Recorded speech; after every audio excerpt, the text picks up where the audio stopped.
Hey, welcome back to our channel. In this video I will show you how to make your page private on X.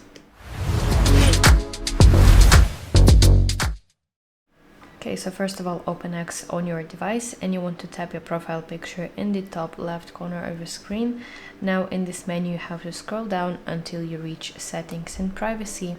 Now as you can see, your settings are divided into different sections and you want to tap on privacy and safety section. Now from here go to audience and tagging over here, and finally at the very top of the screen you should see this option that is called protect your posts. So this is the option that is responsible for making your profile on X private. So let's enable it.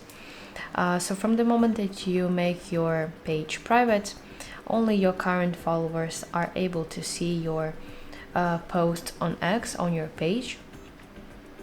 And any new people who want to follow you on X, they must send you a follower request that you must manually approve or decline.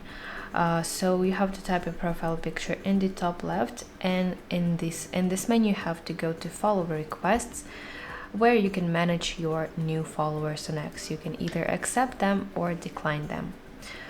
So that's how you can make your page private on X. I really hope that you find this video helpful, and if so, please like this video and subscribe to our channel to see more content like this.